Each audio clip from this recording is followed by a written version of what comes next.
Afternoon. Yes, okay sir. Okay. नमस्कार साथियों, bits युवा में आप सभी का स्वागत है। एक बार फिर से एक नए डेमो के साथ आपके सामने हाजिर है। और जो लास्ट क्लास हमने ली थी उसके कुछ कंसेप्ट जो हमने समझे कि पृथ्वी, सौरमंडल और ब्रह्मांड की उत्पत्ति से संबंधित जो सिद्धांत थे उनको हमने देखा था।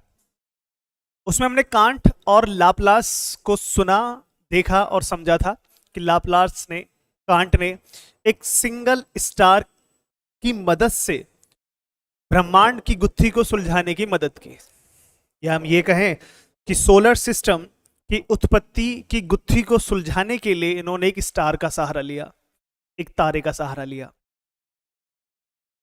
अमूमन पृथ्वी यही है, ठीक है। ये पृथ्वी का अभी सिर्फ फॉर्मेशन की, एवोल्यूशन की बात कर रही है, ओरिजिन की बात कर रहे हैं।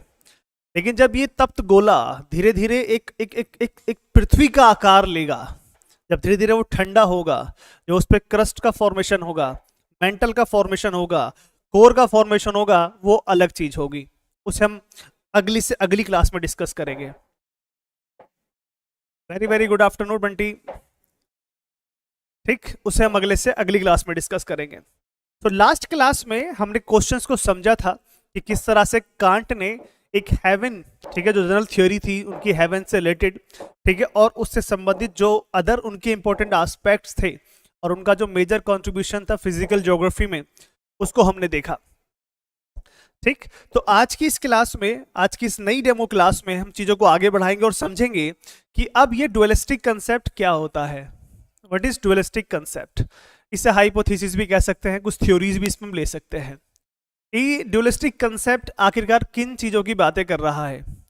Yes, I am fine. ठीक है, कमेंट कीजिए, शेयर कीजिए अपने फ्रेंड्स के साथ भी, और ताकि ज़्यादा से ज़्यादा लोगों को पता चल सके कि हमने एक नया बैच लॉन्च किया है, यूजीसी नेट इन ज्योग्राफी। तो जो बच्चे इंटरेस्टेड हैं, जो मेहनत करना जानते हैं, तो उनकी मेहनत को बूस्ट करेंगे, हम सपोर्ट करेंगे। और जो उनका सपना है कि हम जेआरएफ क्रैक करें और हम अच्छी सी यूनिवर्सिटी में एडमिशन लें, दाखिला लें, और एक बेहतर assistant professor, associate professor, professor या लेक्चरर बने, ये उनका ड्रीम पूरा होगा। ठीक है, तो कंसिस्टेंसी बहुत ज़रूरी है। अगर आपने डिसाइड किया है तो मेंटली तौर पर आप उसको बनाए रखें, अपने आप को डीमोटिवेट कभी ना करें, चीज़ों को समझें, ठीक है, कूल रहें। जितना पेशेंस अपने अंदर रखेंगे, जितना चीज़ों को आप सहजता से समझने की कोशिश करेंगे, वो आपके लिए, आपके एग्जाम के लिए बहुत अच्छा होगा। जो बच्चे बहुत जल्दी हाइपर हो जाते हैं, बहुत जल्दी डीमोटिवेट हो जाते हैं, उन्हें लगता है कि यार हताश निराश वाले जो वर्ड होते हैं ना, कि बस हो गया यार, वैसा नहीं होना है बिल्कुल भी। ठीक है, मैं क्लासेस में अक्सर हम इस बात की चर्चा करते हैं कि बी ए कॉन्फिडेंट, ठीक है, and you can do it. आप निकाल सकते हैं। अगर हम मेहनत करने के लिए तैयार है तो डेफिनेटली आप भी अपने आप को रेडी कर लो, क्योंकि जिस एग्जाम की आप तैयारी कर रहे हो वो एग्जाम कोई ऊपर से तो आया नहीं है, वो हम आप जैसे लोगों ने ही तैयार किया है। तो उसे अच्छी तरह मेहनत करके, सिलेबस को कंप्लीट करके, ईच एंड एवरी पॉइंट को अच्छी तरह समझ के, नोट डाउन करके, हम उसको बेहतर बना सकते हैं, उस एग्जाम को आसान बना सकते हैं। क्योंकि मेरा जो पर्पस होता है पढ़ाने का, बेसिकली ये होता है कि मैं खाली एग्जाम के लिए ही नहीं पढ़ा रहा हूँ। मैं आपको एक ऐसी शेप देना चाहता हूँ ज्योग्राफी की, कि ताकि आप उसे यूनिवर्सिटी में भी अच्छे से डिलीवर कर सके, आप उसे हर दम एक बेहतरीन बनाने की कोशिश कर सकें। आपके हर एक कंसेप्ट जो है, चाहे फिजिकल ज्योग्राफी से हो, चाहे ह्यूमन ज्योग्राफी से हो, ठीक है, उसको अच्छे से आप तैयार कर सके, इवन चाहे इंडियन ज्योग्राफी से हो। तो ये सारी की सारी चीजें हैं। सो अपनी उसी चीज को हम आगे बढ़ाएंगे और देखेंगे कि ऑरिजिन ऑफ अर्थ, मैंने लास्ट वाली में क्लास में कहा था कि origin of earth directly indirectly linked है किससे? Origin of solar system, origin of universe. अगर आप यूनिवर्स की बात करते हैं तो डेफिनेटली आप सौरमंडल की बात कर रहे हैं, सोलर सिस्टम की बात कर रहे हैं। अगर आप सोलर सिस्टम की ओरिजिन एंड एवोल्यूशन की बात कर रहे हैं तो डेफिनेटली आप पृथ्वी की बात कर रहे हैं। Why? Because earth is the only planet in the universe जहां पर लाइफ है। इसके अलावा कोई प्लैनेट है क्या? नहीं है। मैंने लास्ट क्लास में बताया था कि हैबिटेबल जोन बना हुआ है, यहाँ पर इंसान तलाश कर रहा है किसके, मार्स प्लैनेट पे, ठीक है। तो मार्स में भी हम लाइफ को सस्टेन मतलब सर्च कर रहे हैं, आई होप सो मिल जाए। लेकिन कल की न्यूज़ थी कि वहां भी कुछ ना कुछ झीलों के होने के प्रमाण मिले हैं। कल की खबर है, रोवर एक जो इस आई मीन नासा का जो एक मिशन है वहां पर काम कर रहा है, उसके अकॉर्डिंग मार्स पे लेक है या लेक थी जो अब डिसअपियर हो चुकी है। तो इट मीन्स अभी वहां पर अपॉर्चुनिटी अवेलेबल है। तो इसीलिए हम कह देते हैं कि अर्थ और जो मार्स है ना, इनके बीच में जनरली हैबिटेबल जोन बना हुआ है। फिलहाल के लिए हम ये कह सकते हैं कि earth is the only planet in the universe जिसके पास अपना लाइफ है। तो इसको समझने के लिए कि यहाँ लाइफ किस तरह से ओरिजिनेट हुआ, किस तरह से लाइफ आई, लाइफ आने से पहले पृथ्वी का निर्माण किस तरह से हुआ, आखिरकार किससे बना है, तो इसके बनने से संबंधित जो सिद्धांत थे प्रीवियस क्लास में हमने देखे, जो कि 1 स्टार की बात कर रहे थे। किसकी बात कर रहे थे दोस्तों, 1 स्टार की बात कर रहे थे। उनके अकॉर्डिंग ये था कि पूरे ब्रह्मांड या कहें कि पूरे पूरे सोलर सिस्टम का जो निर्माण हुआ है उसमें एक तारे का योगदान था। बट एनीवे, आज की क्लास जो आपकी चलेगी वो चलेगी डुअलिस्टिक कंसेप्ट। इस डुअलिस्टिक कंसेप्ट में हम देखेंगे और समझेंगे कि एक कंपेनियन स्टार है, एक इंट्रूडिंग स्टार है, या फिर कहें एक सन है। ये 3 या 2 या 1 ये कैसे आपस में टकराएंगे, कैसे आपस में, ठीक है, एक प्लैनेट का फॉर्मेशन करेंगे। क्योंकि मैंने लास्ट वाली क्लास में भी आपको बताया था, दी करंट सोलर सिस्टम का जो आइडिया मैंने आपको दिया था कि कुछ जो प्लैनेट्स हैं वो टेरेस्ट्रियल हैं, जो सन के क्लोज हैं, कुछ प्लैनेट्स जो सन से काफ़ी दूर हैं वो गैसियस में हैं, जो गैसियस अवस्था में हैं वो काफ़ी बड़े हैं, और जो टेरेस्ट्रियल अवस्था में हैं या टेरेस्ट्रियल कंडीशंस में वो काफ़ी छोटे हैं लेकिन भारी हैं, डेंसिटी हाई है। अब यही सारी की सारी आइडिया ये देने वाले हैं कि कैसे कैसे इन्होंने आइडिया दिया, क्या इनका मेजर ऑब्जेक्टिव था। ये हमारे एग्जाम के लिए बहुत ही ज़रूरी हो जाता है, बहुत ज़्यादा ज़रूरी हो जाता है। Getting my point. तो एक एक पॉइंट को याद रखना और समझना। चलते हैं पहले क्वेश्चन की तरफ। चैम्बरलिन एंड मोल्टन, नाम याद रख लेना, ये नाम बहुत बार पूछा जाता है, चैम्बरलिन एंड मोल्टन, ठीक है। इन्होंने एक कंसेप्ट दिया है जिसका नाम है प्लैनेटेसिमल हाइपोथेसिस। प्लैनेटेसिमल छोटा सा भाग, प्लैनेटेसिमल हाइपोथेसिस इन्होंने दी। ये दोनों यूएसए से बिलोंग करते हैं, घटना 1905 की है। कोई भी थ्योरी अगर आप देते हैं तो उसके कुछ अजम्पशंस होते हैं, कुछ अजम्पशन होते हैं। तो इन्होंने अजम्पशन में क्या रखा, इन्होंने कहा कि यूनिवर्स में ऑलरेडी सन एग्जिस्ट कर रहा था जो कि कोल्ड था। क्या था, सन ऑलरेडी एग्जिस्ट कर रहा था यूनिवर्स में, स्पेस में, जो कि कोल्ड था, ठीक है। एंड बिफोर प्लैनेट फॉर्मेशन, ग्रहों के निर्माण से पहले देयर वाज ऑलरेडी अ सन। अब कहता है कि उस सन के आसपास एक intruding star, intruding star means होता है दोस्तों बिना बुलाए आने वाला। जैसे आपके घर पे भी कभी कभी बिना बुलाए मेहमान आ जाते हैं तो आप उन्हें इंट्रूडर्स बोल देते हैं कि यार ये बिना बुलाए आ जाते हैं। आपके कुछ दोस्त भी हो सकते हैं, आपके कुछ पड़ोसी भी हो सकते हैं, ठीक है। ऐसे लोगों को इंट्रूडर बोलते हैं। तो ऐसे ही जो सन वहां पर मौजूद था, ठीक है, स्पेस में प्लैनेट्स के फॉर्मेशन से पहले, उसके पास से, उसके बगल से एक इंट्रूडिंग स्टार गुजरा। इस इंट्रूडिंग स्टार ने उस सन को शेक कर दिया, हिला दिया, ठीक है। अब क्या था, यहां पर एक ग्रेविटेशनल पुल यहां पर जनरेट होता है। एक ग्रेविटेशनल पुल जनरेट होने की वजह से इसमें से एक सिगार शेप टाइप का एक जो मटेरियल होता है वो डिटेच्ड होता है, वो अलग होता है। अलग होने की वजह से जो मटेरियल डिटेच्ड होता है, जो कि एक डिफरेंट टाइप का दिखने में नजर आता है, वो अंत में जाके एक प्लैनेट का रूप ले लेते हैं। यही ये थ्योरी कहने वाली है कि जो बल्ज मटेरियल था, जो डिटेच्ड मटेरियल था, जो कि कोल्ड सन से निकला, उसी को ही इन्होंने प्लैनेटेसिमल कहा। तो कल को आपके एग्जाम में क्वेश्चन आ जाएगी व्हाट इज अ प्लैनेटेसिमल, ठीक है। First of all this theory is given by Chamberlin Moulton and planetesimal means the detached materials and detached materials from detached from the sun and sun was the cold that time it was assumed by Chamberlain। Basic सी theory है, ठीक है। तो इसी को इसने कहा। अब इसके हिसाब से हमने ये माना और ये बात समझा कि चैम्बरलिन और मोल्टन ये इस बात पर एग्री है कि स्पेस में ऑलरेडी एक कोल्ड सन है, एक बराबर में से बहुत विशाल इंट्रूडिंग स्टार गुजरता है, गुजरते के साथ ही वहां से कुछ मटेरियल को डिटेच्ड करता है। डिटेच्ड होने का जो आइडिया है, जो तरीका है, वो कुछ इस तरह से हमें नजर आता है। इसी को ही इन्होंने क्या कहा, प्लैनेटेसिमल कहा। और अंत में जाके ये सारी की सारी चीजें प्लैनेट का रूप ले लेती है। लेकिन सवाल फिर से ये खड़ा होता है कि ये जो इंट्रूडिंग स्टार था, बहुत बड़ा इंट्रूडिंग स्टार था, और ये सन था जो कि कोल्ड अवस्था में था। मान लीजिए इसका अट्रैक्शन फोर्स इतना ज्यादा था कि यहां से इसने सेंटर ऑफ द पार्ट से इसने मटेरियल को डिटेच कर लिया। अगर ये मटेरियल डिटेच किया तो डेफिनेटली, अगर इसे ग्रेविटेशनल पावर इतना स्ट्रॉन्ग था जो मटेरियल डिटेच हुआ, तो डेफिनेटली ये सारा का सारा डिटेच मटेरियल इसके साथ ही जाना चाहिए था। लेकिन ऐसा तो हुआ नहीं। ठीक है, वो क्या करा कि ये जो इंट्रूडिंग स्टार था वो सीधा ही निकल जाता है।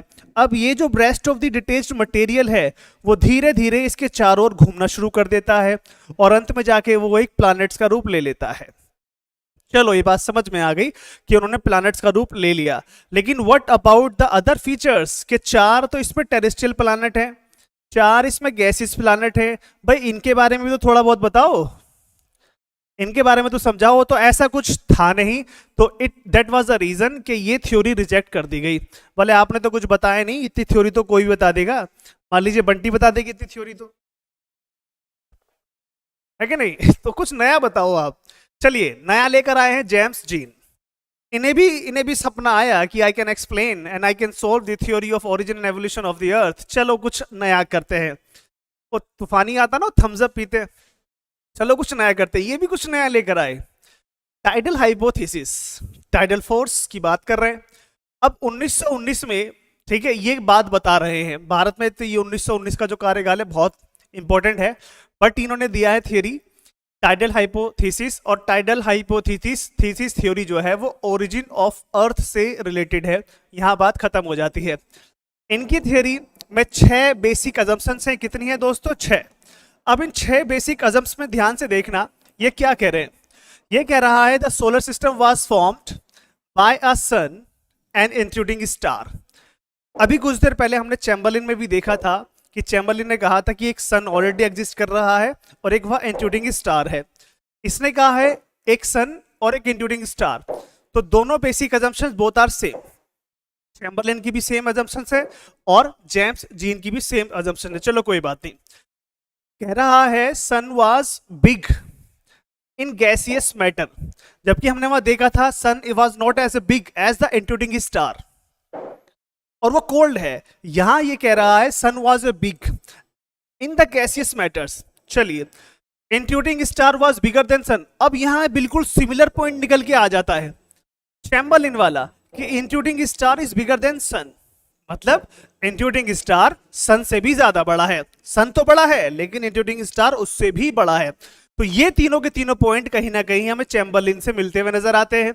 चलिए कोई बात नहीं, नेक्स्ट पढ़ते हैं। Sun was stationary and rotating on its axis. Yes, this is still happening. Sun is rotating on itself, क्या कह सकते हैं? Sun is rotating on its axis. आज भी हो रहा है। तो इन्होंने इस चीज को अज्यूम किया कि सन जो है स्टेशनरी है और वो अपने अक्ष पर घूम रहा है। ऐसा हमें चैम्बरलिन की तरफ से देखने को नहीं मिला। कहता है intruding star move near to the सन।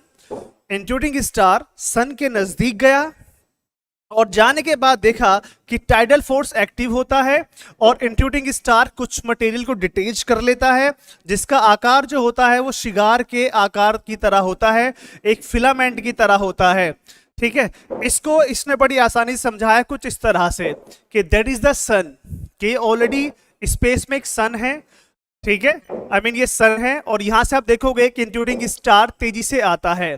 ठीक है, अब इस स्टार का ग्रेविटेशनल पुल इतना स्ट्रांग होता है या कहीं टाइडल फोर्स इतना स्ट्रांग होता है कि इसमें से मटेरियल डिटेच होता है। इसी को इसने फिलामेंट कहा। आगे जाके यही सिगार का रूप लेगा और ये कुछ इस तरह से हमें दिखाई देता है। देखो, और एक्चुअल में मैं ये कहूंगा कि जेम्स जीन ने ये चीज तो अच्छी तरह प्रूव की कि जो अरेंजमेंट ऑफ प्लैनेट्स है, जो करंट का अरेंजमेंट ऑफ प्लैनेट्स है, ठीक है, वो बिल्कुल साफ साफ हमें नजर आता है। यस, सीरियसली, मैं सीरियसली कह रहा हूं बंटी, आप ना खुद अच्छी थ्योरी दे दोगे। अब से सोचो कि 100 साल पहले ये लोग कैसी कैसी थ्योरी दे रहे थे। हो सकता है उस जमाने में ये बहुत अच्छी थ्योरी रही हो। Why? Because there was no any advance resources. कोई इंटरनेट नहीं था, कोई कंप्यूटर नहीं था, कोई इलेक्ट्रिसिटी भी ज़्यादा नहीं थी कि हर किसी के पास है, बहुत सारी चीज़ें डेवलप नहीं हुई थी। लेकिन इनका जो अजम्पशंस था वो समय के साथ खराब हो गया, समय के साथ वो बेकार हो गया, समय के साथ वो रिजेक्ट हो गया। क्यों? क्योंकि जितना इन्होंने सोचा वो सोचा, लेकिन हर जब भी कोई थ्योरी इंट्रोड्यूस की जाती है मार्केट में तो उस कहीं ना कहीं उसको आपको डिफेंड करना होता है कि आपकी जो थ्योरी है कहीं ना कहीं वो सही हो। तो उस जब तक आप डिफेंड करेंगे तो डेफिनेटली उसके काउंटर में 2-4 और रिसर्च पेपर आ जाएगा कि आपने तो ये गलत बोला था। तो ये सब हुआ है। फिर से पॉइंट पे आते हैं। जेम्स की ये बात सबसे अच्छी लगी कि इसने जो अरेंजमेंट ऑफ आवर प्लैनेट्स है वो बहुत अच्छे से दिया कि मरकरी है, वीनस है, अर्थ है, मार्स है, फिर एस्ट्रॉइड बेल्ट है। तो इनको आप देखोगे these are the terrestrial planets, ठीक है, एस्टेरॉइड्स। इनकी डेंसिटी भी ज्यादा है और साइज इनका कम है। लेकिन आप ये चीज देखोगे कि ये सारा का सारा जो एरिया है ये गैसियस प्लैनेट है, जो भी डेंसिटी में कम है लेकिन आकार में बहुत ज्यादा है। तो इसके हिसाब से बिल्कुल सही नजर आता है कि इन्होंने जो फिलामेंट का जिक्र किया कि बीचों बीच से काफी ऊंचा उठा हुआ था और लास्ट के दोनों कॉर्नर्स पे काफी छोटे प्लैनेट्स हैं, उसके हिसाब से बिल्कुल ठीक है। तो there is no doubt, you can check it, ठीक है। जिस तरह से जेम्स जी ने दिया है ये काफी अच्छा कंसेप्ट है। लेकिन सवाल फिर से वही खड़े हो जाते हैं कि भाई साहब ये कहां से आया? अगर ये स्पेस में ऑलरेडी था तो ये भी तो कहीं से बना होगा ना। चलिए कोई बात नहीं, जवाब मत देना। दूसरा सवाल, अच्छा ये कहां से आया? ये क्या घूम रहा था नानी के घर जो कहीं से भी उड़ता चला गया? और अनफॉर्चुनेट इसी के पास क्यों आया, सन के पास ही क्यों आया? इसका ओरिजिन कैसे हुआ? स्टिल क्वेश्चनेबल है, अभी तक नहीं पता चला है। अच्छा कोई बात नहीं। अच्छा अब ये बताइए 9 प्लैनेट ही क्यों निकले भाई? 19 क्यों नहीं निकले? 1900 क्यों नहीं निकले? 19,000 क्यों नहीं निकले? ठीक है, तो ये एक बेसिक सा असम्पशन था कि 9 प्लैनेट ही क्यों निकले। उस दौर में 9 प्लैनेट हुआ करते थे। 2006 के बाद प्लूटो को या प्लूटो से, ठीक है, प्लैनेट का दर्जा छीन लिया गया। लेकिन अब फिर से कवायद शुरू हो चुकी है और जल्दी ही प्लूटो को फिर से, ठीक है, एक प्लैनेट का दर्जा मिल जाएगा। Getting my point? तो बहुत सारे क्वेश्चंस हैं जो ये सारी की सारी बातें करती हैं। बट एनीवे 1929 में जेफरी नामक ब्रिटेन के विद्वान ने इस चीज को संशोधन किया और वो एक कदम आगे निकल गया। वो एक कदम आगे निकला, उसने कहा अरे पागल भाई ऐसा कुछ नहीं है, 3 स्टार थे। यहां तो तब तक 2 की कहानी चल रही थी, इसने कहा 3 स्टार थे। अब देख लो भाई साहब ये 3 स्टार लेकर आए हैं। Harold Jeffreys, he modified the concept. और इनका जो नाम है ना, इनका जो कंसेप्ट का नाम है वो है कोलिजन हाइपोथेसिस, टकराव। इन्होंने कहा कि there are already 3 stars, first sun, दूसरा कंपेनियन, तीसरा इंट्रूडिंग स्टार। बोला ऐसा कुछ हुआ ही नहीं भाई साहब, सन तो अपनी जगह ऑलरेडी ठीक ठाक था, इन दोनों में टकराव हुआ है। जो हुआ है, जो टकराव हुआ है वो तो कंपेनियन और इंट्रूडिंग स्टार का हुआ है। जो भी प्लैनेट्स बने हैं, जो भी एस्ट्रॉइड बने हैं, इनके टकराने से बने हैं। बाकी सारा का सारा ये है। और ये कहा कि ठीक है, intruding star smashed completely companion star, कुछ इस तरह से बना। दिस इज द सन, वो तो ऑलरेडी रोशनी दे रहा था पूरे ब्रह्मांड को, आई मीन पूरे सोलर सिस्टम को। ये परेशान हुए कंपेनियन स्टार और इंट्रूडिंग स्टार, ये आपस में टकराए। टकराने के कारण इनका टकराव इतना स्ट्रांग था, इतना तेज था कि वो एक कंप्लीटली एक दूसरे से स्मैश्ड हो गए, वो एक दूसरे से बिल्कुल खत्म हो गए। अब वहां जो डस्ट का एक बवंडर मचा हुआ है, ठीक है, क्लाउड्स बने हुए हैं, धीरे धीरे वो रोटेटिंग पोजीशन पे आ गए, मोशन वाले पोजीशन पे आ गए, स्पीड बढ़ने लगी, टेम्परेचर बढ़ने लगा, ठीक है, साइज शेप आने लगी, धीरे धीरे टेम्परेचर डाउन होने लगा, साइज सिकुड़ने लगा। जो मेटल से बने हुए थे वो एक प्लैनेट टेरेस्ट्रियल कहलाए, जो गैस से बने थे वो गैसेस प्लैनेट कहलाए, फिर वो धीरे धीरे अरेंजमेंट में आ गए। ये एक लंबी कहानी है जो कि बकवास है। चलिए अब एक नए विद्वान की बात सुनते हैं और देखते हैं ये हमारे लिए क्या लेकर आए हैं। न्यू थियरी है फ्रेड होयल एंड R.A. लिटिलटन। होयल और लिटिलटन भी एक नया कंसेप्ट दुनिया के सामने लेकर आए, वो था सुपरनोवा हाइपोथेसिस। सुपरनोवा, ये कुछ अलग ही सोच के चले हुए हैं। सुपरनोवा, ठीक है, एक शायद नोवा एक देसी घी भी आता था, ठीक है, लेकिन सुपरनोवा है ये। इन्होंने एक अलग चीज अज्यूम करी कि भाई जो हुआ है ना, ठीक है, इसी के अंदर हुआ है। देखो ध्यान से देखना, Hoyle said initially there were 2 stars. इन्होंने कहा शुरुआत में यूनिवर्स में 2 स्टार थे, एक तो प्रिमिटिव और एक कंपेनियन स्टार। एक प्रिमिटिव यानी कि बहुत पुराना सन, बहुत पुराना तारा, और उसके अलावा एक कंपेनियन स्टार, उसका साथी तारा। The companion star was giant, ये कह रहा है कि जो साथी तारा था वो बहुत विशाल था, बहुत विशाल। क्या होता है, कुछ समय के बाद उसके अंदर न्यूक्लियर रिएक्शन स्टार्ट होता है। क्या होता है, कंपेनियन स्टार के अंदर न्यूक्लियर रिएक्शन स्टार्ट होता है, और उस कंपेनियन स्टार में जब न्यूक्लियर रिएक्शन स्टार्ट होता है तो कहीं ना कहीं उसमें विस्फोट होना शुरू हो जाता है। ये समझाने की कोशिश कर रहे हैं। Over the time all of these hydrogen nuclei of companion star were consumed to process the nuclear reaction and it collapsed and violently exploded। बड़ी सीधी सी बात उन्होंने समझाई। जैसे हमें आज पता है कि सन में हाइड्रोजन और हीलियम होता है, ठीक है, जिसकी वजह से उसमें लगातार उसका जो हीट होता है, जो टेम्परेचर होता है वो बहुत ज्यादा हो जाता है, जो हमें दिखाई देता है। स्पेस में तो ऑक्सीजन है नहीं ना, तो आग तो लगेगी नहीं, ठीक है। अब यहाँ चीजें नजर आती हैं, तो it spread of enormous mass of dust. ये कहता है कि जब इसमें विस्फोट हुआ कंपेनियन स्टार के अंदर, तो इससे इतनी बड़ी मात्रा में डस्ट निकला, इतनी बड़ी मात्रा में क्लाउड्स निकला, जो कालांतर में जाके प्लैनेट बने। क्या बात है सर, कितनी शानदार थ्योरी दी है। That is the amazing theory. मतलब कितनी आसान शब्दों में इन्होंने खत्म कर दिया। अब पॉइंट वाली बात पे आते हैं कि क्या है। होयल और लिटिलटन से सीधे क्वेश्चन पूछे जाते हैं कि इनके कंसेप्ट में कितने स्टार हैं। 2 स्टार हैं, ये आपको याद रखना है। आपको ये भी याद रखना है primitive sun and companion star, ये 2 चीजें याद रखनी। बाकी सारी की सारी वो चीजें हैं, और इनका कुछ इस तरह से एक इमेज है जिसमें समझाने की कोशिश करते हैं कि दैट इज सन जो ऑलरेडी एग्जिस्ट कर रहा था, दैट इज प्रिमिटिव सन। ये कंपेनियन स्टार है जिसको इन्होंने सुपरनोवा कहा। अब इसमें क्या है, हाइड्रोजन बेस्ड न्यूक्लियर रिएक्शंस होते हैं और फिर इसमें विस्फोट हो जाता है। विस्फोट होने की वजह से आप देखोगे यहाँ कितना डस्ट है, ये क्लाउड है, धूल के कण।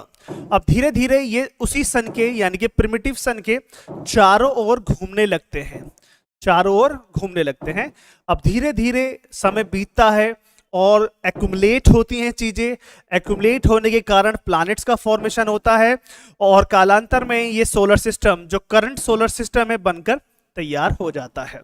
सवाल फिर से वही हो जाते हैं, सन कहां से आया, कंपेनियन स्टार कहां से आया, एक्सप्लोजन हुआ तो इसमें 9 प्लैनेट ही क्यों बने, एस्ट्रॉइड बेल्ट मार्स, अर्थ और मार्स के बीच में ही क्यों बनी, क्यूपर बेल्ट नेपच्यून के बाद ही क्यों बनी। तो these are the biggest question. इनसे पूछा बताओ इनके बारे में, बोला इसके जवाब नहीं है भाई, थ्योरी दे दी, वो पढ़ लो तुम, बात खत्म, इससे ज्यादा मैं नहीं जानता। बट एनीवे इनकी थ्योरी एंड हो जाती है। इसके बाद फिर से एक थ्योरी मार्केट में आती है, वो है ओटो श्मिट की interstellar theory. Interstellar theory Otto Schmidt की। जब पूरी दुनिया सेकेंड वर्ल्ड वॉर में लगी हुई थी, एक पूरी दुनिया जंग में झुकी थी और पूरी दुनिया एक दूसरे से जंग कर रही थी, उस दौर में इन्होंने ये इंटरस्टेलर हाइपोथेसिस दी थी। इन्होंने डार्क मैटर की मदद से, डार्क मैटर को इन्होंने इंटरस्टेलर कहा है, उस डार्क मैटर की मदद से ब्रह्मांड की गुत्थी को सुलझाने का प्रयास किया, ब्रह्मांड की गुत्थी को सुलझाने का प्रयास किया। हालांकि थोड़ा थोड़ा मैं सपोर्ट करता हूं, बिकॉज हमारा अगर ब्रह्मांड है तो ऑलमोस्ट 90% से ज्यादा आप देखोगे वो तो डार्क मैटर में ही आता है, ठीक है, डार्क है पूरा का पूरा, तो कहीं ना कहीं ठीक नजर आते हैं ये। He said that initial universe comprised of stars and randomly distributed matters filling up the space in between। ठीक है, कह रहा है कि universe comprise of the stars, stars फैले पड़े हैं सारे के सारे। Further he said this dark matter started to revolve around the primitive rotating sun and gradually the dark matter starts accreting and condensing thus forming the solar system। बात ही खत्म हो गई, इन्होंने तो कहानी खत्म कर दी। कह रहा है कि ऑलरेडी एक सन एग्जिस्ट कर रहा है, साथ में डार्क मैटर जो है वो बिखरे पड़े हैं, कालांतर में जाके ये डार्क मैटर एक्यूमुलेट हो जाते हैं, कंडेंस होना शुरू हो जाते हैं और धीरे धीरे उस प्रिमिटिव सन के चारों ओर घूमना शुरू कर देते हैं, उस प्रिमिटिव सन के चारों ओर घूमना शुरू कर देते हैं, जिससे क्या बनता है, सोलर सिस्टम, प्लैनेट बन जाते हैं।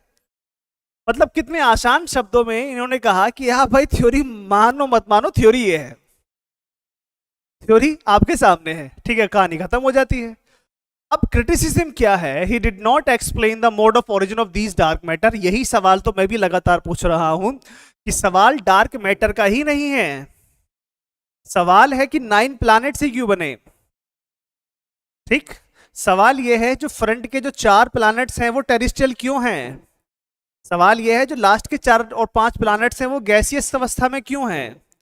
सवाल ये है कि 9 ही क्यों बने, किस तरह से बने? तो यहाँ क्रिटिसिज्म इनका इसलिए किया गया कि डार्क मैटर को ही इन्होंने क्या कहा, प्लैनेट्स कहा, लेकिन ये प्लैनेट्स आए कहां से ये नहीं बताया। These dark matters were collided या called interstellar dust by Schmidt, बात खत्म बता चुका हूं। These theory may be considered as explaining the process that preceded the nebular accretion process, Laplace and Kant। छोड़ो ये लाइन भी छोड़ो आप, तो ये याद रखना इंटरस्टेलर की थ्योरी कहीं ना कहीं लाप्लास और कांट से संबंधित है। हमने देखा कि लाप्लास और कांट भी तो यही बातें कर रहे हैं, दोनों के दोनों यही तो बातें कर रहे हैं कि भाई चीजें किस तरह से बनी है ब्रह्मांड में। यही डार्क मैटर, इसी डार्क मैटर को, ठीक है, इसी डार्क मैटर को कांट और लाप्लास नेबुला कह रहे थे। कांट और लाप्लास क्या बता रहे थे, नेबुला बता रहे थे कि दिस इज अ नेबुला। अगर वो लोग उसको नेबुला बता रहे थे तो इन्होंने क्या बताया, ठीक है, कितने साल बाद, कम से कम 200, लगभग लगभग, अरे बहुत लंबा समय हो गया भाई, ठीक है, लगभग लगभग लाप्लास से काउंट करेंगे तो 150 साल बाद, और कांट से अगर सजेस्ट करेंगे तो करीब करीब 200, लगभग 200 साल बाद, 190 साल के आसपास। 190 साल बाद भी आप वही नेबुला, क्लाउड डस्ट, जो प्रीमोरिडियल क्लाउड्स हैं, आप उनको डार्क मैटर बता रहे हैं। तो क्या चेंज हुआ, कुछ भी नया चेंज नहीं हुआ, ठीक है। अभी भी जो क्वेश्चन था कि ओरिजिन ऑफ अर्थ क्या है, वो अभी भी एक बहुत बड़ा क्वेश्चन बना हुआ है, अभी भी बहुत बड़ा क्वेश्चन बना हुआ है स्टिल। बट अब पूरी दुनिया में कुछ ऐसा होने वाला है जिससे कहीं ना कहीं जो रहस्य हैं, जो रहस्य हैं दुनिया के, वो उठने वाले हैं। जो रहस्य हैं ओरिजिन ऑफ अर्थ, ठीक है, उससे पर्दा उठने वाले हैं। We are so lucky, we are so lucky that we are the part of, ठीक है, inflation theory, universe expanding theory, या कहें दूसरे शब्दों में बिग बैंग थियोरी। आखिरकार मैं ऐसा क्यों कह रहा हूं कि वी आर लकी, बिकॉज हम एक ऐसे दौर में रह रहे हैं जहां पर पूरी दुनिया ने माना है कि big bang theory is the correct, is the right theory about the origin and evolution of earth. पृथ्वी का निर्माण, पृथ्वी का उद्भव, पृथ्वी का, ठीक है, उत्पत्ति किस तरह से हुई है, उसके बारे में सही सही जानकारी जो दे रही है वो बिग बैंग थियोरी है। तो हम ये मान के चलें कि 1755 से लेके 1796 के बीच का जो कार्यकाल रहा, जो लगभग 40 साल, करीब करीब 40 साल से ज्यादा का समय था, उस दौर के अंदर भी जिन लोगों ने यूरोप में ये थ्योरी पढ़ी, उनके हिसाब से can't was the right person, can't was the right person. तो हो सकता है उस दौर के लोग ये कह रहे हो कि वी आर सो लकी कि हमें पता चल गया कि पृथ्वी की उत्पत्ति कैसे रही होगी। तो उसी 250 साल बाद हम कह रहे हैं कि हमें पता चल गया होगी कि पृथ्वी की उत्पत्ति कैसे रही होगी। और ये भी हो सकता है कल इस क्लास में जो हम ले रहे हैं, इस क्लास में से बहुत सारे बच्चे आगे जाके बहुत बड़े साइंटिस्ट बन जाएं, बहुत बहुत बड़े वैज्ञानिक बन जाएं, और वो पृथ्वी की गुत्थी को सुलझा दें। I'm right, Bunty? भाई हो सकता है ना, कल को मान लो, कल को बंटी ने, ठीक है, एक थ्योरी दे दी कि भाई पृथ्वी की उत्पत्ति कैसे हुई है, देखो आई वांट टेल यू, लिखे I am telling to you. तो इस तरह से चीजें निकाली जा सकती है। सो अभी फिलहाल के लिए पूरी दुनिया में big bang theory is the most accepted theory, big bang theory is the most accepted theory. हाँ, ये हो सकता है कि आने वाले 5 साल 10 साल में स्विट्जरलैंड के अंदर जो बहुत बड़ी लैब बनी हुई है, हिग्स बोसोन टाइप में जो काम चल रहा है, अगर वहां कुछ नए एक्सपेरिमेंट हुए और नए तथ्य निकलकर हमारे सामने आए, तो कहीं ना कहीं बिग बैंग थ्योरी को हम थोड़ा छोटा कर सकते हैं। या फिर ऐसा हो कि वो जो प्रैक्टिकल कर रहे हैं उसके जो रिजल्ट निकल कर आएंगे वो बिल्कुल बिग बैंग थ्योरी के जैसे हुए, तो फिर तो सेम हो जाएगा सारा का सारा। ये चीजें मानने वाली हैं। चलिए, the most important and highly awaited and the most accepted theory of the world ये है आपके सामने, ठीक है, एग्जैक्टली ये है आपके सामने, big bang theory, expanding universe theory and inflation theory. इस थियरी के दूसरे भी नाम हैं, ध्यान से देखना, इस थियरी के दूसरे भी नाम हैं, big bang theory, expanding universe theory, inflation theory. Contribution in लोगों का है, जॉर्ज लेमेतेरे फ्रांस के हैं, एडविन हब्बल अमेरिका के हैं, और इसके अलावा गैमेनो शायद ये रशियन साइड के हैं।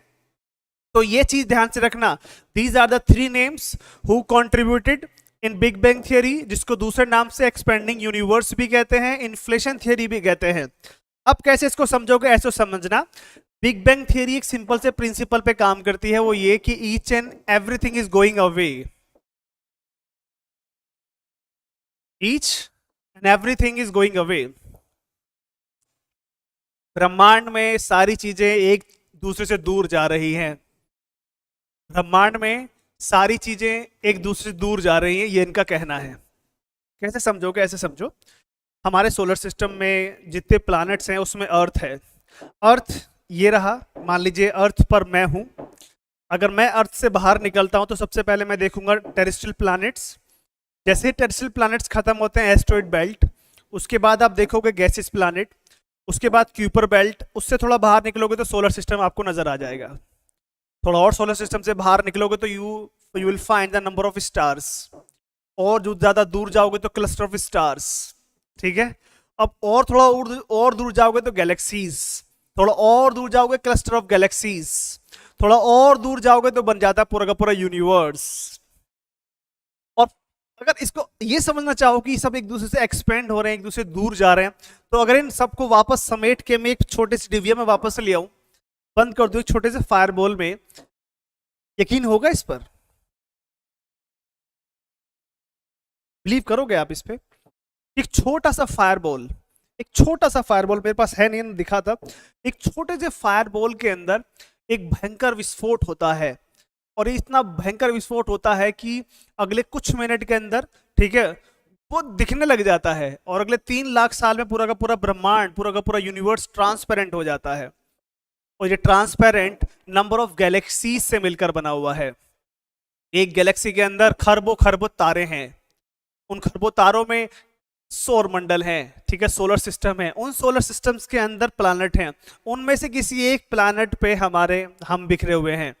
ठीक है, गेटिंग माय पॉइंट? किसी एक प्लैनेट पे हम बिखरे हुए हैं। तो ये बेसिक चीजें देखो आप कि कितना मुश्किल हो जाता है बिलीव करना कि एक छोटा सा फायरबॉल। अभी तक हमने पिछली वाली थ्योरीज देखी, उनमें हमने उन्हें क्रिटिसाइज किया कि भाई लोग क्या बात कर रहे हो यार, एक छोटा सा मतलब एक इंट्रूडिंग स्टार है, एक प्रिमिटिव सन है, अगल बगल से जा रहे हैं, उन्होंने डिटेच मटेरियल कर लिया, धीरे धीरे वो प्लैनेट बन गए। लेकिन अब की जो थ्योरी कुछ अलग थ्योरी है, ये नेक्स्ट लेवल की थ्योरी है, अलग बात कर रही है। ये बहुत सारी गैलेक्सीज की बात कर रही है, बहुत सारी स्टार्स की बात कर रही है, इस सोलर सिस्टम की बात कर रही है। इसको कैसे समझोगे? देखो ऐसे समझो। पहला क्वेश्चन आपके एग्जाम में जो आएगा कि इसने कौन कौन सी प्रॉब्लम्स को सॉल्व किया है। ठीक है, एक तो ये कि थ्योरी मॉडर्न है, आधुनिक सिद्धांत है ये, और इसने कुछ प्रॉब्लम्स को सॉल्व किया है। इसने कुछ प्रॉब्लम्स को सॉल्व किया है। ये कौन कौन सी प्रॉब्लम्स हैं? ब्रह्मांड की उत्पत्ति, नंबर 1, याद रखना आपके एग्जाम के लिए बहुत जरूरी है, ब्रह्मांड की उत्पत्ति। Number 2, evolution of solar system, solar system का उद्भव किस तरह से हुआ है, ये बहुत इंपॉर्टेंट है, याद रखना। मॉडर्न थ्योरी कहती है कि origin of universe has been solved, the evolution of solar system has been solved, and evolution of earth, crust and atmosphere। यहां तक सब ठीक था, लेकिन इसके साथ ये पॉइंट भी ये बहुत इंपॉर्टेंट हो गया आपके एग्जाम के लिए कि अर्थ का जो क्रस्ट है उसका और उसके बनने वाले एटमॉस्फेयर का भी इन्होंने, ठीक है, प्रॉब्लम ही सॉल्व कर दिया।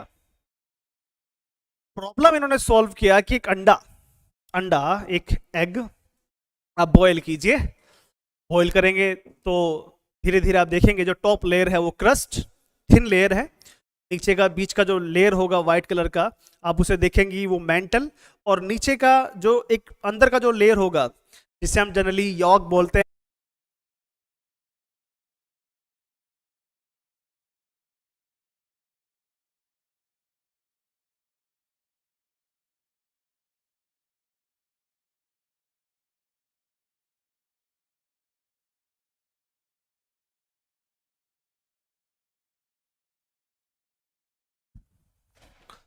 यहाँ नहीं दिख रहा अभी कुछ भी।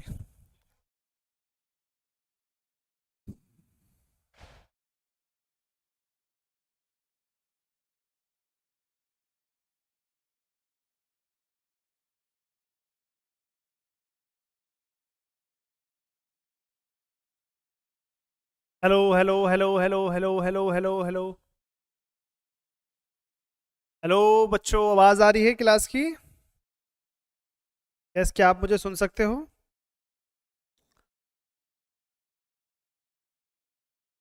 उसी में कंटिन्यू हो गई या अलग हो गई है?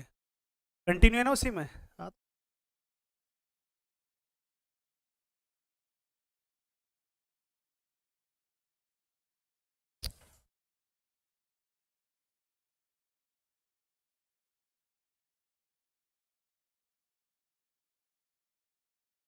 4-13।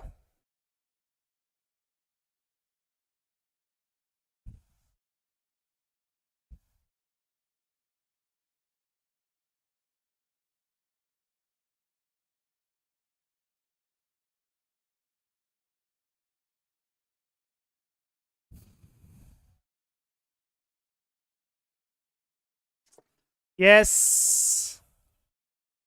कोई बात नहीं, इट्स ओके। कोई नहीं, कोई नहीं, कोई नहीं, कोई नहीं, चलो आगे बढ़ते हैं क्लास को। ठीक है, आगे बढ़ाएं।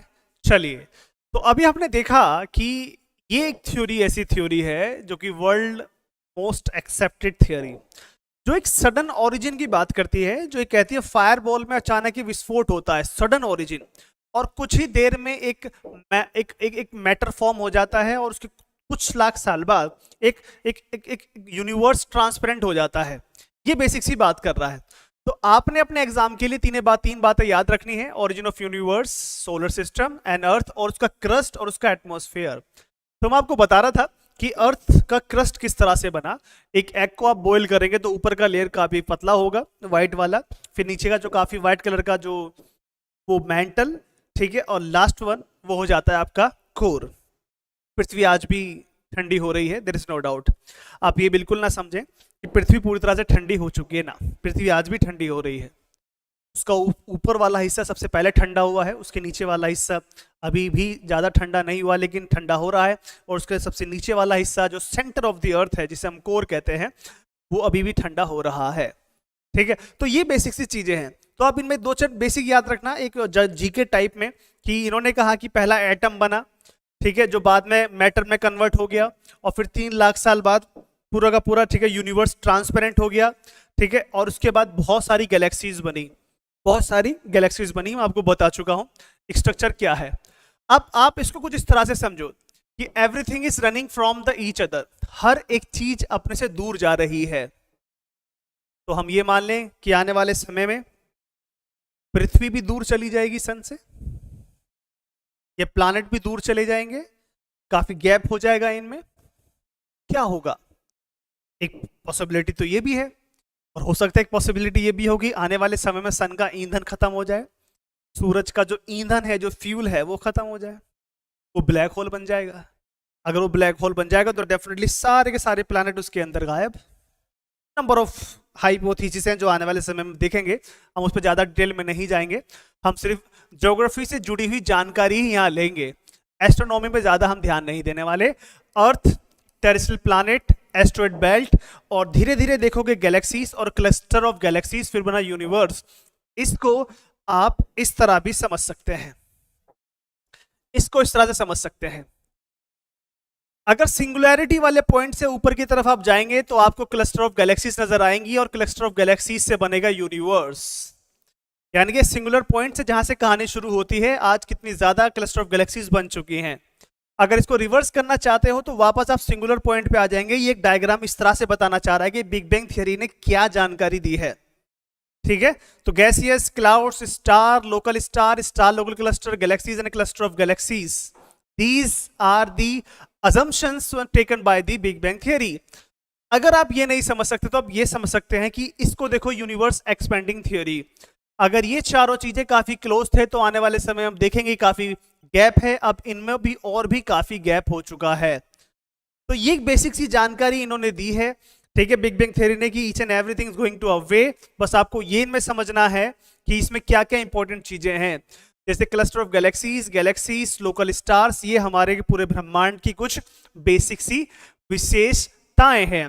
तो बिग बैंग यहां खत्म हो जाता है, इससे ज्यादा कुछ नहीं है। बाकी बिग बैंग थियरी एटमॉस्फेयर की भी बात करता है, और जब हम क्लाइमेटोलॉजी स्टार्ट करेंगे then I will tell you कितने स्टेजेस में पृथ्वी पर वातावरण बना, पहला एटमॉस्फेयर कब बना, इनिशियली फेज में, प्री कैम्ब्रियन टाइम में कितने % एटमॉस्फेयर में ऑक्सीजन था, या कार्बन डाइऑक्साइड था या हाइड्रोजन था, क्या था, इसमें पढ़ेंगे हम जब हम क्लाइमेटोलॉजी क्लास स्टार्ट करेंगे। ये कुछ एक इमेजेस है, आप देख सकते हैं फायरबॉल में विस्फोट हुआ और आज के समय में धीरे धीरे ये इंक्रीज होता चला जा रहा है। ये बेसिक सी जानकारी है, बहुत अच्छा डायग्राम है, मुझे लगता है आपको देखना चाहिए ये वाला डायग्राम। चलिए, कहानी यहीं खत्म नहीं होती है। अगर आप सोचेंगे कि बिग बैंग थ्योरी को पढ़ लेने के बाद हमारा एग्जाम यहीं फिनिश हो जाता है, नहीं, क्योंकि टाइम के साथ, समय के साथ आपका कंपटीशन भी बहुत ज्यादा टफ हो चला है। तो origin of earth, solar system and universe से जुड़ी हुई कुछ और इंपॉर्टेंट थ्योरीज हैं जो आपको याद करनी पड़ेगी। सिफीट हाइपोथेसिस, एसी बनर्जी, ये आपको पढ़नी पड़ेगी, ये बहुत इंपॉर्टेंट है। आने वाले समय में आप इसको अपने एग्जाम में देखेंगे कि ऐसी थ्योरीज भी क्वेश्चंस बनने के पूरे लायक हैं। यस, सेंटर से आउटर सर स्प्रेड हो रहा है सर, बिग बैंग थ्योरी में सर। यस, एक दूसरे से चीजें दूर जा रही हैं। अगर कभी ऐसा हुआ, ये रिवर्स कंडीशन में आ गई, तो हमारा क्या होगा बताओ।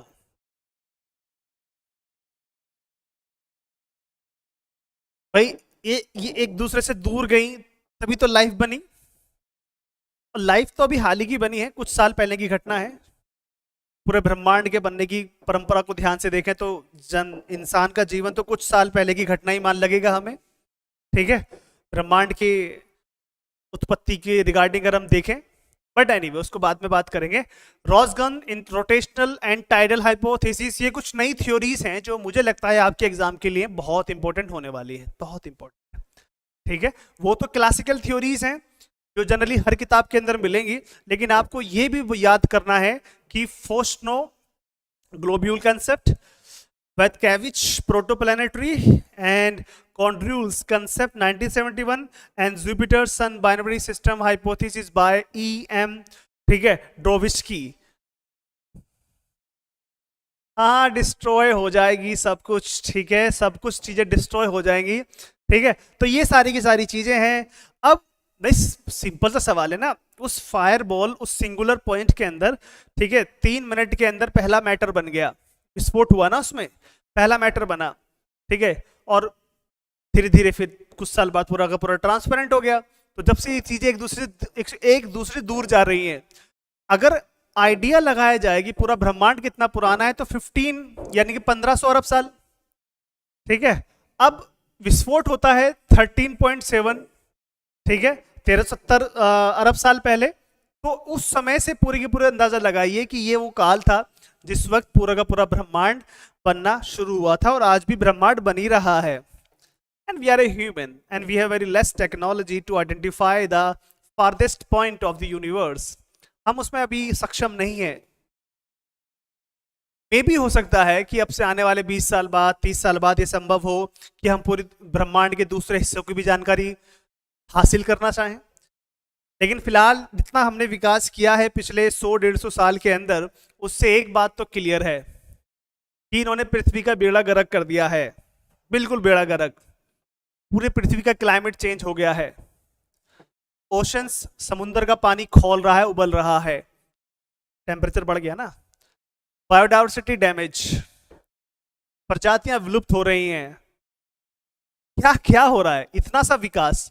सिर्फ मंगल तक पहुंचने के लिए हमने जो डेवलपमेंट किया है उसकी बहुत बड़ी कीमत पृथ्वी ने चुकाई है। और पृथ्वी पर रहने वाले पृथ्वीवासी, खासकर वो लोग जो, ठीक है, इकोनॉमिकली वीकर हैं, ठीक है, उन्हें उसकी कीमत चुकानी पड़ रही है। बट एनीवे, विकास होता रहेगा, उसके बारे में ज्यादा बात नहीं करेंगे, ठीक है। तो आज की इस क्लास में सिर्फ हम इतना ही रखते हैं, आज की इस क्लास में हम सिर्फ इतना ही रखते हैं। नेक्स्ट जो क्लास हम रखेंगे उसमें पढ़ेंगे हम geological time scale, the age of the अर्थ।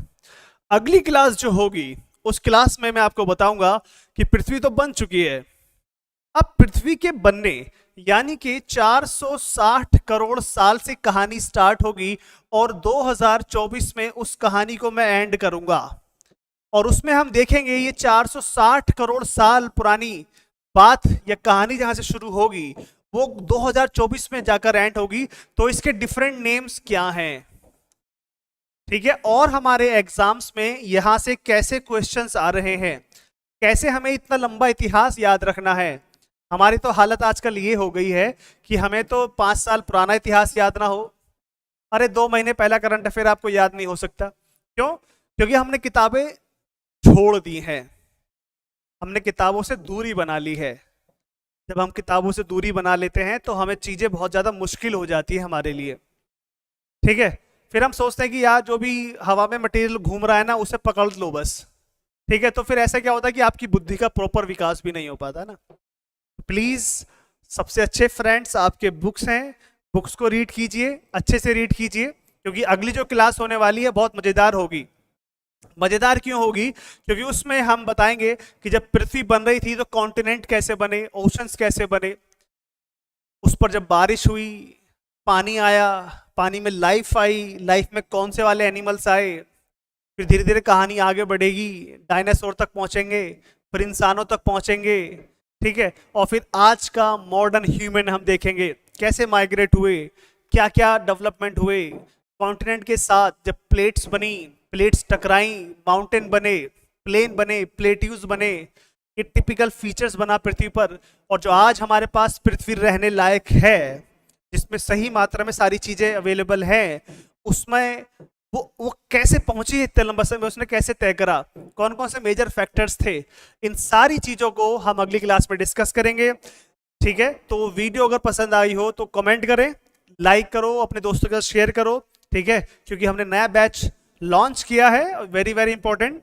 और इस बैच को एक टारगेटेड बैच है, ठीक है, तो इसे बहुत अच्छे से ऑर्गेनाइज किया गया है और टेस्ट सीरीज के साथ ऑर्गेनाइज किया गया है, ताकि बच्चे में, ठीक है, जो उसका परफॉर्मेंस है, जो उसकी वीकनेस है, जो सब्जेक्ट को लेकर वो इम्प्रूव हो और वो ज़्यादा से ज़्यादा मार्क्स लाकर अपने एग्जाम को बेहतर बनाए, ठीक है। चलिए आज की क्लास में सिर्फ इतना ही, ठीक है, मिलते हैं हम अगली क्लास में, तब तक के लिए गुड नाइट।